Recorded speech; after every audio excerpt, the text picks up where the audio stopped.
คือปัจจุบันนี้ทางผู้ชมที่เห็นนี่ก็จะมีกองดับเพลิงหรือว่าหน่วยกู้ภัยก็ได้มีการกักเกียมฉีดน้ำพ่นน้ำเพื่อป้องกันเปลวไฟและพิจารณาน้ำส้มตอนนี้ข้าพเจ้ามายืนจุดที่ว่าเพิ่นบางเพิ่นส้มพระอาจารย์มหาบุญมาสิมมวงโดยพระราชหลวงพระนิพพานเนี่ยพาผู้ชมไปหมดแล้วนั้นที่มานำหลังบางคนน่ะชื่อว่ามาคำเนแต่บ่ทันได้ถวายดอกไม้หรือถวายอันใดก็ตามตอนนี้ทางคณะกรรมการก็สามารถรับได้และนำไปวางไว้เพื่อถวายบูชาคุณพระจันทร์คือท่านผู้ชมที่เห็นอยู่ในนี้ก็จะมีทั้งทหารตำรวจหน่วยงานป้องกันและผู้คนที่มาร่วมในงานวางเพลิงศพภายหลังที่ได้รอถ่ายรูปมาใช้เวลาโดนเติบพี่น้องมาฮอดนี่ก็จะได้พักผ่อนกินข้าวเปียกก่อนพี่น้อง ก็ถือว่ามากินข้าวเปียกอยู่ในโฮนคานอยู่ในจะได้ถือว่าข้าวเปียกมันก็แซ่บพี่น้องถือว่าเป็น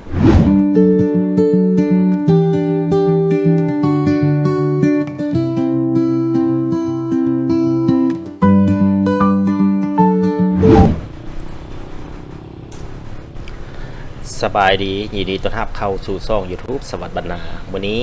ทีมงานช่อง YouTube สวัสดิ์บรรณาจะนำพาท่านผู้ชมไปรับชมพิธีวางเพลิงศพพระอาจารย์ใหญ่พระบุญมาสิมวงศ์ที่เดินพระธาตุหลวงเวียงจันทร์ในวันที่17เดือน5ปี2025ประท่านผู้ชมที่เห็นอยู่ในนี้ก็เห็นผู้คนที่ว่ามารับชมในวางเพลิงศพก็จะมีทางผู้กำลังมาและผู้กำลังไปก็คือว่าก็จะเห็นมวลชนชาวนครหลวงเวียงจันทร์และต่างคนก็มีเงื่อนไขความสะดวกมาจากต่างแขวงมารับชมมาเบิ่งวางเพลิงศพมื้อนี้นำพระอาจารย์ใหญ่บุญมาสิมวงศ์อดีตประธานองค์การพุทธศาสนาสัมพันธ์แห่งศพของเราก่อนจะไปติดตามรับชมก็ขอฝากกดไลค์กดติดตามกดกระดิ่งแจ้งเตือนในช่อง YouTube สวัสดิ์บรรณาได้เด้อท่านผู้ชมเพื่อจะได้รับคลิปวิดีโอใหม่ๆมาให้ท่านผู้ชมได้รับชมในตอนต่อๆไปรับชมพร้อมๆกันถือว่าเอาเป็นภาพและเสียงจากเสียงสดผู้ที่เพิ่นบรรยายอยู่ในงานดังกล่าวนี้เลยบรรดาท่านผู้ชมไปรับชมพร้อมๆกัน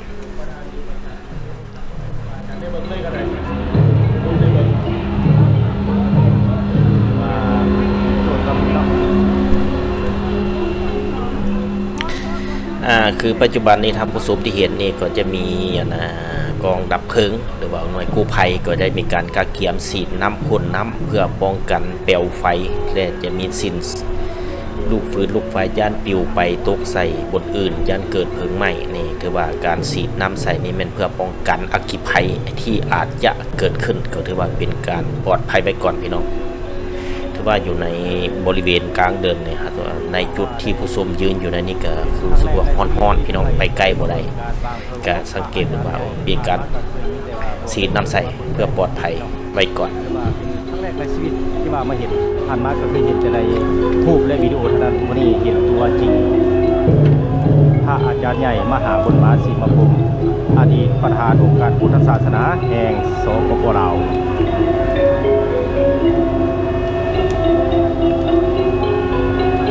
สังเกตเห็นมวลชนทางชาวนครหลวงเวียงจันทร์และทางต่างแขวงผู้ที่มีเงื่อนไขที่มีความสะดวกมาก็เลยมารับชมวางเพลิงศพพระอาจารย์ใหญ่มหาบุญมาสิมวงศ์ทางวันที่17เดือน5ปี2025อยู่ที่เดิน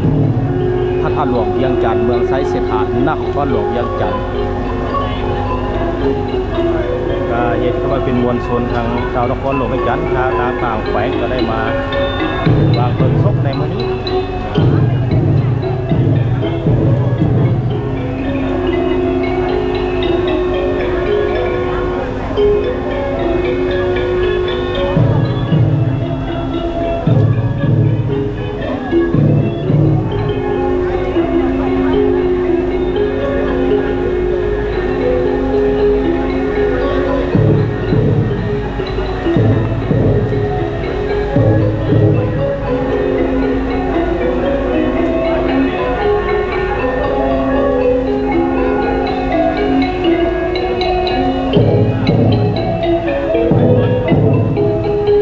ก็ได้มีการฉีดพ่นน้ำนำเที่ยว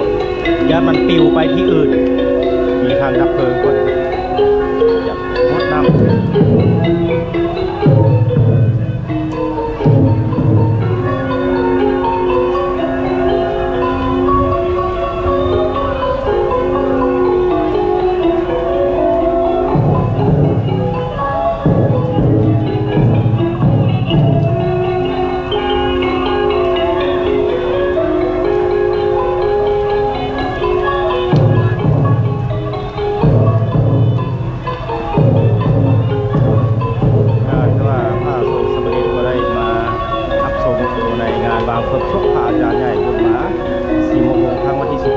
ปี2015ที่เดินพระธาตุหลวงเมืองไซเสถานนครหลวงเวียงจันทร์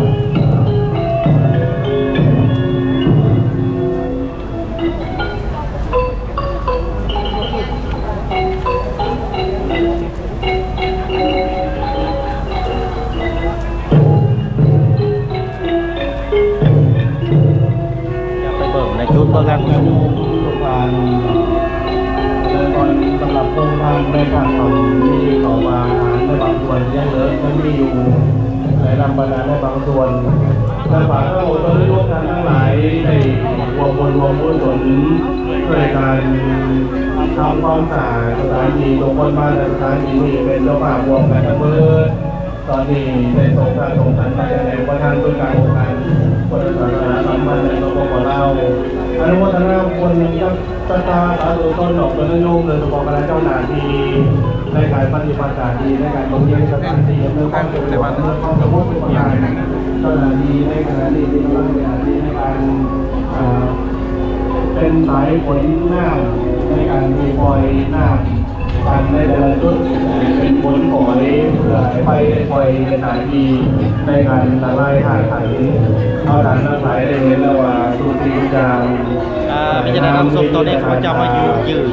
ที่ว่าเป็นบางเปิดส้มพระอาจารย์มหาบุญมาสิมบุญโดยพระราชหลวงตอนนี้ผมจะพาผู้ชมไปหมดแล้วนะครับไปในคนในการประจำในการเรียนได้อยู่ในกรมถวายเพิ่มโดยคณะประจำในโลกกรรมการเข้ามาในวันเกิดวันนั้นวันโน้นทีเล็กโดยการตั้งกองไปกันจะมีมวลชนทางพ่อข่าวแม่ขาวทางเสาหนุ่มน้องๆนักเรียนก็ได้มาร่วมในงานภารกิจศพมหาอาจารย์ใหญ่ในมาตั้งวัดชิมไทยมีกาแฟสดเขาการตลอดเรียนคือเขาโรงงานทั้ง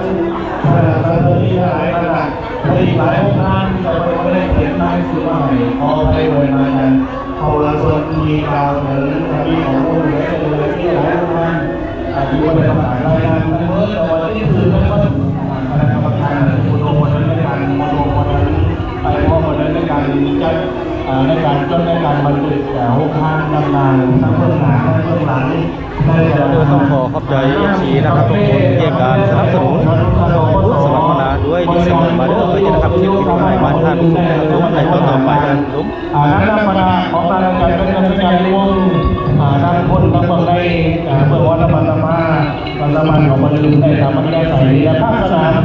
มีหลายองค์ท่านปฏิบัติปฏิโยมเดินรอต่อคิวเพื่อการรับประการทรงทุกการไถ่ทรงม้วนป่าประเดี๋ยวพระพุทธเมื่อมีทางมีขันอยู่เด้อบุญมันนั่งอยู่จอบุญมันนั่งเบิ่งลูกเบิ่งหลานตอนนี้ลูกหลานมาสมองเน้นได้ทั่วประเทศญาติโยมมาเมื่อนี้อุ้ยจำนวนเลยมาจากใหญ่ที่มาไต่มันจะลบ9,000 กว่าคนห้อยเศร้าหาคณะและมี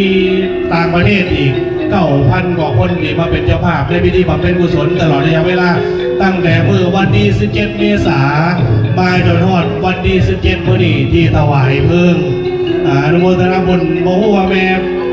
ห้องประธานศูนย์กลางแนวเราสางศาสตร์เมื่อเราบอกคณะกรมศาสนาศูนย์กลางแนวเราสางศาสตร์ฐานโนหนากรมทางแรงในมืออื่นแห่กลับไปแล้วตกแต่งเครื่องกิยาบูชาต่างๆมีสูตรสยามมงคลวันที่19เดือนวันที่19มีข้าวต้มขนมเตรียมของอัฐะเครื่องกิยาบูชาต่างๆปรากแรงมีส่วนมีคุณฟังธรรมเทศนาวันที่20มีการตักบาตรถวายมหาสังฆทานแด่คณะสงฆ์ห้อยกว่าองค์เพราะฉะนั้นแจ้งประชาสัมพันธ์มายังศรัทธาสาธุชนของตนนิยมทั้งหมด พ่อแม่ทุกภาคส่วนทุกท่านที่มาร่วมบุญร่วมกุศลขอให้บุญกุศลปกกระหม่อมจอมขวัญให้มีแต่ความสุขความเจริญในครอบครัวในชีวิตในหน้าที่การงานให้สมกับพ่อแม่ครูบาอาจารย์เพิ่นได้ให้พรว่าอายุให้มีแต่อายุมันขวัญยืนเหมือนกันกับอาจารย์ใหญ่องค์ประธาน92 ปี72พรรษาอายุวันโนมีวันนาพองใสหายจากพยาธิโรคาต่างๆสุขะมีความสุขหายทุกข์หายโศกหายโรคหายภัยในขณะที่เขายืนเบิ่งอยู่ในขณะนี้อธิษฐานจิตเขาเบิ่งธาตุเบิ่งขันธ์อาจารย์ใหญ่ไฟกำลังเห็นหน้าดีให้อธิษฐานจิตให้ก็น้อยหายจากทุกข์หายจากโศกหายจากโรคหายจากภัยพยาธิอะไรก็เป็นข้อเข็นต่างๆให้หายไปกับไฟที่กำลังเห็นหน้าดีและไล่ธาตุขันธ์อาจารย์ใหญ่ในขณะนี้มหาวิทยาลัยมหาจุฬาลงกรณ์ส่วนกลางและทั้งอาจารย์ดร.หันษาจากส่วนกลางและจากเวียงทั้งมจร.ขอนแก่นและสงขลานครพนมจากหลวงพ่อทั้งประเดชพระคุณเจ้าคณะจังหวัดหนองคายและจากกัมพูเชียในตลาดขนาดยังอยู่อันนี้วงน้ำน้ำบานาน้ำดื่มครอบครัวนางแสนคำพรพงมาสุวรรณครอบครัวนางไพเมียงพงมาสุวรรณครอบครัวนางบัวลีกับนันทจักรครอบครัวนางภูสวรรค์แก่นมณีครอบครัวนางภูวันภาคินอันนี้ความเป็นลูกหลานญาติพี่น้องที่เป็นเจ้าภาพเจ้าสถานวงการขออนุโมทนาสาธุบุญเป็นอย่างยิ่งอันนี้มันมีนามมานาวงนั้นเกือบดื่มเท่าสุการพิลาวันเท่าสุการพิลาวันนางหลวงมาลีไซโกสีพร้อมด้วยคณะขออนุโมทนาสาธุบุญเป็นอย่างยิ่งอนุโมทนาสาธุบุญเป็นอีกกับธนาตอนนี้ทั้งอนุโมทนาบุญกับหลวงปู่จากกาฬสินธุ์หลวงปู่วัดบัวละพาโคเครือที่ได้มาร่วมพิธีในการถวายเพลิงพระเจ้าประธานสุดการองค์การบริษัทธนาสัมพันธ์สององค์กรพร้อมด้วยคณะผู้เป็นครูบาอาจารย์จากกาฬสินธุ์จากวัดบัวละพาโคเครือร่วมด้วยจากแต่ละวัดที่ได้เดินทางมาร่วมในพิธีถวายเพลิงพระเจ้าประธานสุดการองค์การพุทธศาสนาสัมพันธ์ในสปป.ลาวอนุโมทนาบุญกับทุกอนุกรรมการของแต่ละกรรมธิการศูนย์กลางโครงการพุทธศาสนาสัมพันธ์ในสปป.ลาวอาจารย์ผู้ชี้นำในแต่ละอนุกรรมการโดยมีอนุกรรมการสัมพันธ์อนุกรรมการประชาสัมพันธ์อาจารย์นิมรีพวกประเสริฐผู้หมอวงคณะประจำศูนย์กลางโครงการพุทธศาสนาสัมพันธ์ในสปป.ลาวรักษาการกรรมธิการศึกษาสงฆ์ศูนย์กลางอาจารย์ปท.ที่ประไทยไม่ดีจิตคณะประจำศูนย์กลางโครงการพุทธศาสนาสัมพันธ์ในสปป.ลาวว่าหนาวการศูนย์กลางโครงการพุทธศาสนาสัมพันธ์ในสปป.ลาวอาจารย์บุญวิทย์ประสิทธิศักดิ์ว่าหนาคณะสถานที่และพิธีการคณะประจำศูนย์กลางโครงการพุทธศาสนาสัมพันธ์ในสปป.ลาวว่าหนากรรมธิการสาธารณูปการศูนย์กลางทั้งมาจากคณะประจำตลาดแต่ลงที่ยังอนุโมทนาบุญกับลูกศิษย์หลวงปู่ดุ้ยหลวงปู่ล่าสุดประเดชพระคุณในเรือนเป็นเจ้าคุณจะบ่จือสื่อทางอาจารย์ต้องไปอาจารย์ปาโมดได้มาเป็นเจ้าภาพและเมื่อนี้ก็ได้นำพาคณะสงฆ์มาอยู่รวมในพิธีถวายเพลิงและคณะสงฆ์ก็เป็นครูบาอาจารย์จากแต่ละภาคส่วนเห็นไหลทั้งขอนแก่นเห็นไหลทั้งคณะลูกศิษย์ของพ่อสมบัติสามเณรบวชใหม่ที่จะซิกนี่ไม่ออกมาถามอยู่ตอนนี้อาจารย์กันเรียนส่งสัญญาณมาแล้วสามเณรบวชใหม่ที่จะลาสิกขาให้พากันมาร่วมตัวอยู่หอธรรมสภาจะหน่อยคณะกรรมการจะได้ลาสิกขาให้ทำพิธีในการลาสิกขามีไม่ออกมาถามวางคำว่าจังโมงปฏิเสธสงสัยพอออกบวชเพราะหรือว่าลูกชายบวชไม่ออกมาถามอยู่พอจะเริ่มต้นไปทั้งหอธรรมสภาคณะกรรมการควรจะได้ทำพิธีในการลาสิกขาตอนนี้ทั้งพระอาจารย์ศาสตราจารย์พระเอกดร.หันษาธรรมหาโสผู้อำนวยการวิไลวิไลนานาศาสตร์ของมจร.ส่วนกลางทั้งประจำเจ้าผู้หยาดเขาเราประจำ IPSC หมดเลย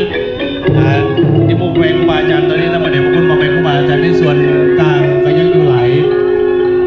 คณะสงฆ์ก็เป็นครูบาอาจารย์แต่ละกรรมการและโมทนาบุญทั้งหมดคณะสังกัดพิธีทั้งหมดทุกภาคส่วนทั้งคณะทีมแต่ละส่วนบ่จะเป็นทีมไหนก็ตามทั้งหมดก็คือแต่ละคณะขององค์การคณะแต่ละกรรมธิการด้วยแผนศิลปกรรมธิการปกครองสงฆ์ศูนย์กลางกรรมธิการศึกษาสงฆ์ศูนย์กลางกรรมธิการด้วยแผนศิลธรรมและปฏิบัติกรรมฐานกรรมธิ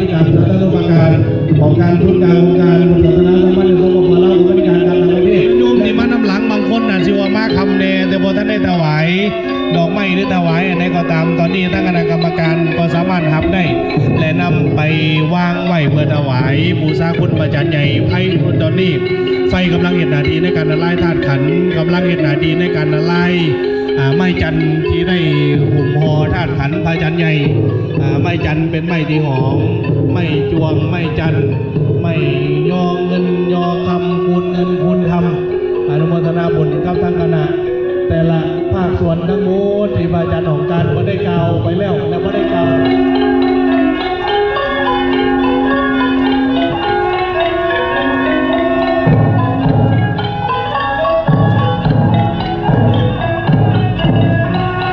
อนุโมทนาบุญพระอาจารย์ก็ลาครับคณะสงฆ์พระอาจารย์จากนี้ปันเป็นยังอยู่แล้วนะเนาะอาจารย์จากนี้ปันมันมีอยู่ห่วงมีดีนะอนุโมทนาสาธุบุญเลย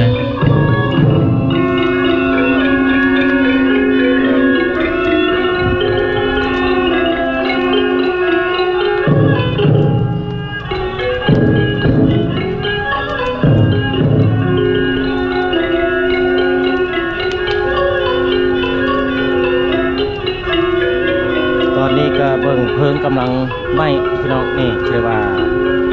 ไหม้ไวพอสมควรถือว่าเมื่อนี้ก็เป็นโอกาสดีที่ว่าบ่มีฝนตกก็ได้เบิ่งไฟไหม้ในกองในการวางเพลิงพระอาจารย์ใหญ่อดีตองค์การพุทธศาสนาสัมพันธ์แห่งสปป.ลาว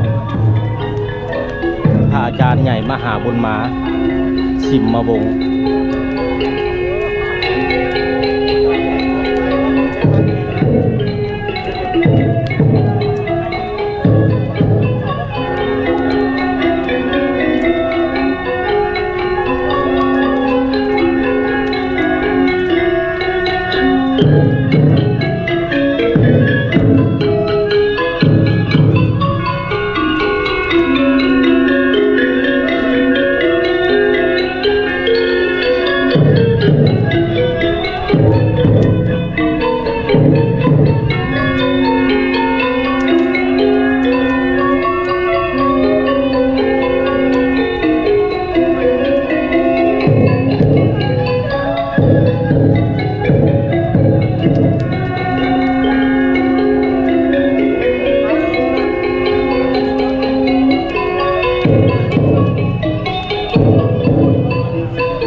ขอประชาสัมพันธ์พระอาจารย์ซีซุกไปออกทามห้าได้ขน่อยเด้อนิมนต์มาบอนที่เนี่ย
อนนี้ก็มาสังเกตต้นเพลิงก็กำลังลุกไหม้ใกล้จะไหม้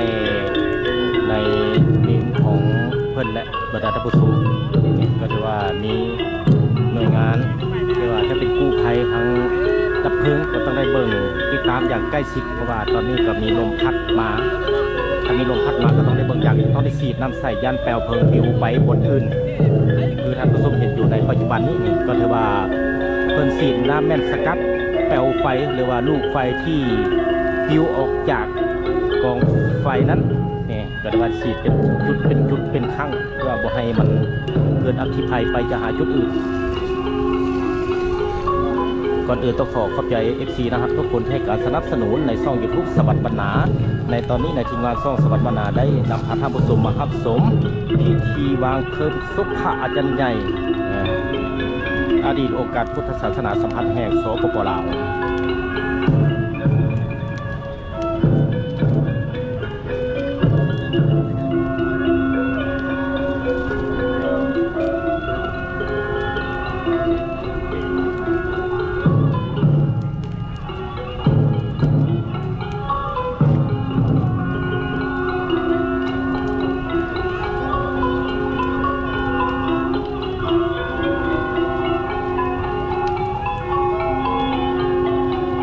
ไฟกำลังโลกแห้งสมควรพี่น้อง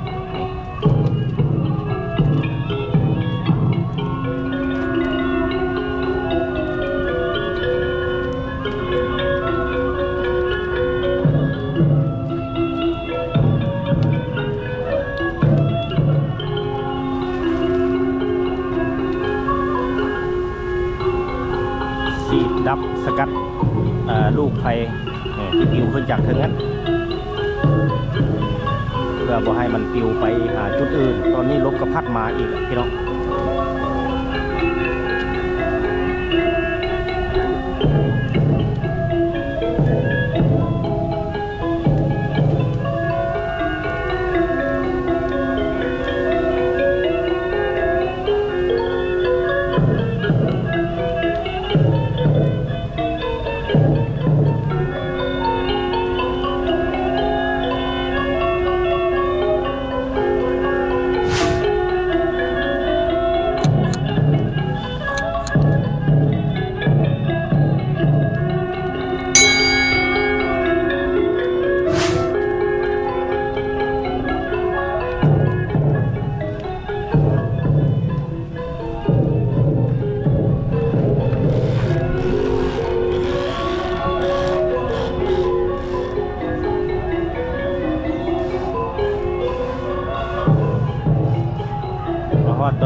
มาสังเกตเห็นผู้คนก็ได้ทลายกลับบ้านเป็นจำนวนหลายพี่น้องแต่ว่ายังเหลืออีกจำนวนหนึ่งที่ว่ายังทับซุมเบิ่งเพลิงกำลังไหม้อยู่ในปัจจุบันนี้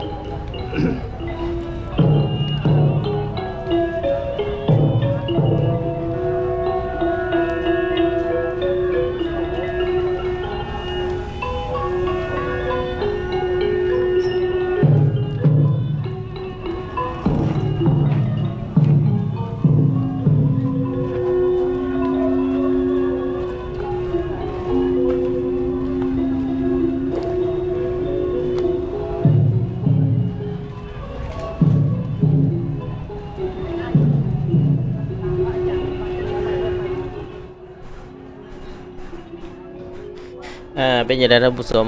พลังที่นำพาท่านผู้ชมได้รับชมเบิงพิธีวางเพลิงศพวันนี้จะนำพาท่านผู้ชมไปรับชมโรงทานมันจะมีฝือมีกาแฟอยู่ในทางข้างของเต้นนี้จะ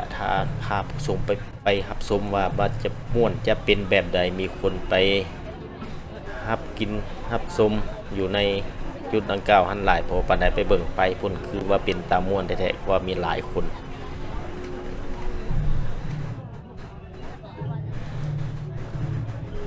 จุดนี้ก็เป็นจุดโฮงทานบรรดาผู้ชมที่แขกบรรดาท่านที่มาวางเพลิงศพมื้อนี้ก็จะมีเป็นโฮงทานก็จะเป็นกาแฟเป็นเฝอข้าวเปียก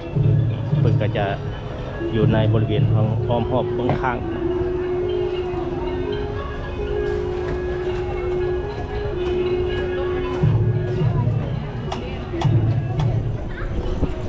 จุดนี้ท่านผู้ชมเห็นก็จะเป็นจุดที่ว่าผู้พระอาจารย์ใหญ่มหาบุญมาสิมมาผมประธานองค์การประธานศูนย์กลางองค์การพุทธศาสนาสัมพันธ์แห่งสปปลาวจุดนี้แต่ว่ามันก็ได้มีการตกแต่งที่ว่าเป็นรูปของเพิ่นอยู่ในนี้เพื่อให้บรรดาแขกที่เข้ามาวางเพลิงศพก็ได้ถ่ายรูปเพื่อเป็นที่ระลึก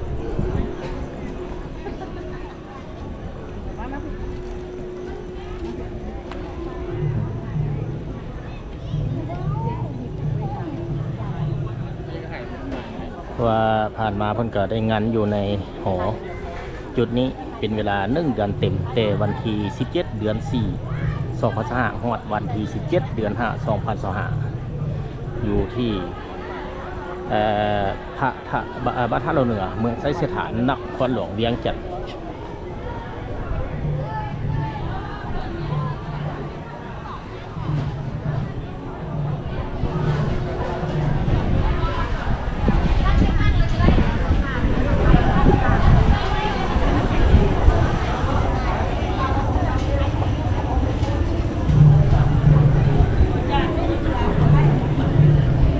วันนี้จะไปเบิ่งจุดเพิ่น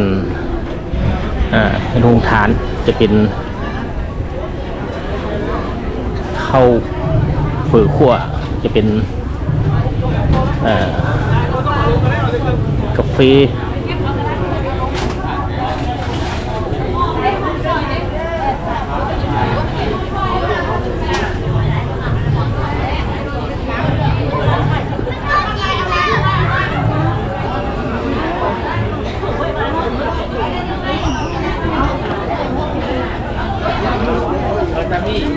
วัดเก่า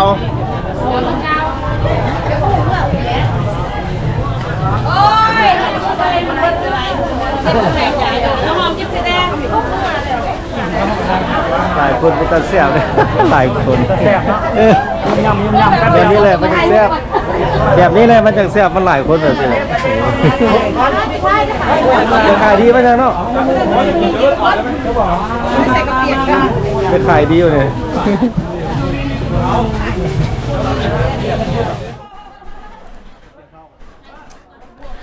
คือท่านผู้ชมที่เห็นอยู่ในนี้ก็จะมีทั้งทหารตำรวจหน่วยงานป้องกันและผู้คนที่มาร่วมในงานวางเพลิงศพพระอาจารย์ใหญ่บุญมาสิมมาวงในมื้อนี้ภายหลังที่ว่าใกล้จะสำเร็จเสร็จสิ้นแล้วก็จะมีหลายคนมาท่ากินข้าวเปียกเฟอที่ว่าซึ่งเป็นโรงทานของส่วนบุคคลที่มาให้กินฟรีอยู่ในมื้อนี้คือ ทานผู้ชมที่เห็นอยู่ในนี้ก็ถือว่าโอเป็นตาแซ่บตานัวพี่น้องถือว่ามีจำนวนหลายคนที่ว่ามากินนำกันถือว่าแซ่บพี่น้องไปรับชม ยิ้มกล้องนะเต้นก่อนบัดนี้เต้นบัดนี้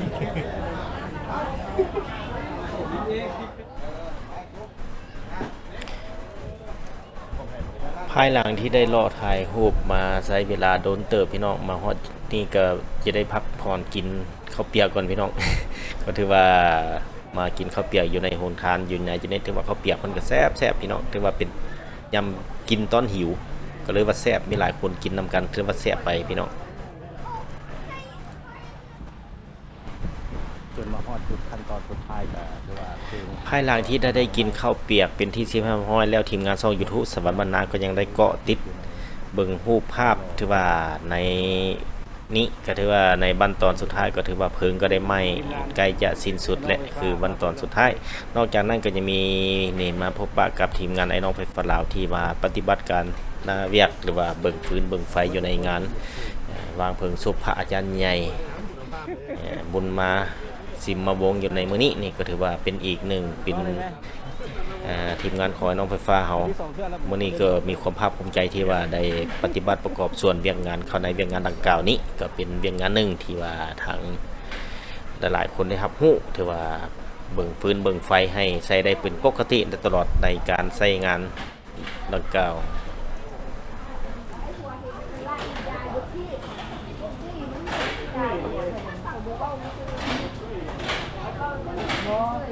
ทันแล้วเนาะถ้ามาจูดเป็นมุกหมดแล้วเนาะโอ้กระเบ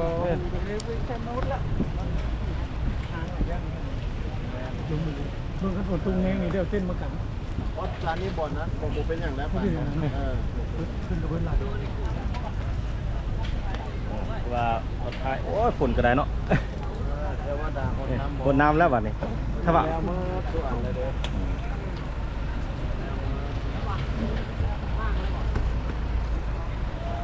บันท้ายพี่น้องเรียกว่าฝนพอดีเผาแล้วฝนกับพี่ตก